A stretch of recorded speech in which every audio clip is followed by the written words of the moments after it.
আসসালামু আলাইকুম দর্শক। মাই টিভির অসহায় পরিবারের নিউজ দেখে আমরা ভাস্টকোপ কেয়ারের পক্ষ থেকে পাশে দাঁড়ানোর চেষ্টা করি। সে কারণেই আমরা আজকের বাজার সম্পূর্ণ করি।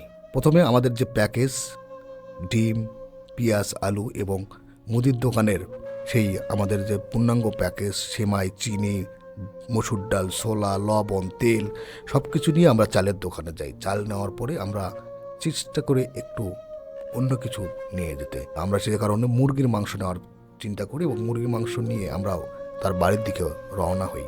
চাচা সালাম আলাইকুম, কি খবর, ভালো আছেন? হ্যাঁ, অসুস্থ নাকি চাচা?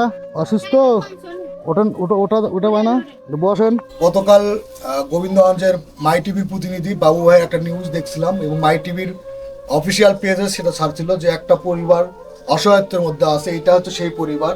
এটা হচ্ছে চাচা, চাচি, চাচার ছেলে এবং তার নাতি নাতনি এবং ছেলের বউ সহ মোটামুটি 7 জনের একটা পরিবার, কিন্তু উপার্জন করার ক্ষমতা কারো নাই। উপার্জনের ক্ষমতা একমাত্র তার ছেলে। সে ভ্যান চালাতো, সে ভ্যানটা কিস্তি অর্থাৎ এনজিওর কিস্তির চাপে ভ্যান বিক্রি করে ঋণ শোধ করতে বাধ্য হয়েছে এবং বর্তমানে সে বেকার এবং মানে কোনো কাজকর্ম পাচ্ছে না। আর চাচার একটা দোকান আছে, দোকানটা আপনাদের দেখালাম।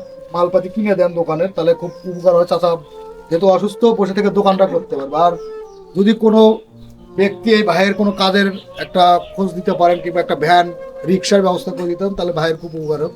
যাই হোক, আপনাদের পরিবারের জন্য এই ভিডিও দেখে আমার কাছে একজন পাঠাইছে। সেটা হচ্ছে গ্রিন ভিলেজ মডেল স্কুলের প্রতিষ্ঠাতা ও ভাস্টকোপ আইটি ফার্মের পক্ষ থেকে আজকের এই বাজারটা আমার কাছে পাঠাচ্ছে। গ্রিন ভিলেজ মডেল স্কুলের প্রতিষ্ঠাতা আপনাদের জন্য এই বাজারগুলো, এক বস্তা চাল, চাচা এটা হচ্ছে চাল, এক বস্তা কিনে দিয়েছে। এর মধ্যে আছে হচ্ছে আপনার এই যে ঈদ উপহার যেটা মুড়ি, তেল। এই ফ্যামিলির জন্য যারা সহযোগিতা করতে ইচ্ছুক সরাসরি এসেও করতে পারেন, সেটা আমি লোকেশন লিখে দেবো। আর যদি আমার মাধ্যমে কেউ করতে চান তাহলে করতে পারেন, আমি সে ব্যবস্থা করে দেবো। চাচা চাচি আপনাদের কিছু বলার থাকলে বলতে পারেন। দোকানটা করে দিলে আমি নিজেই বসে চালাতে পারি। দোকানে কেউ যদি মাল তুলে দেয় তাহলে তো আপনার বেচা কিনা করে হ্যাঁ, মানুষের কাছে আর সাহায্য চাইতে হবে না। না ভাই, আপনার যদি কেউ কাজের ব্যবস্থা করে দেয় তাহলে কাজ করতে পারবে তো, যে কোনো কাজ। জি, আর একটা গাড়ি হোক, যে কোনো কাজের ব্যবস্থা।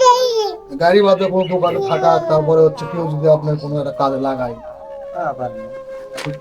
একটা গাড়ির ব্যবস্থা হলে আর আচ্ছা, সবচেয়ে ভালো হয়। সেহেতু তার গাড়ি ছিল, ঋণের দায়ে গাড়িটা বিক্রি করছে, ভ্যান গাড়ি। যদি কোনো ব্যক্তি ভ্যান গাড়ি দিতে পারে তাহলে খুব ভালো হয়, একটা ভ্যান গাড়ির ব্যবস্থা করবেন। আর যারা সাহায্য করতে চান এই ঈদের আগে, তারা অবশ্যই আমার সাথে যোগাযোগ করতে পারেন বা সরাসরিও আসতে পারেন এখানে। আমি কমেন্টে জানিয়ে দিচ্ছি হচ্ছে লোকেশনটা। ধন্যবাদ।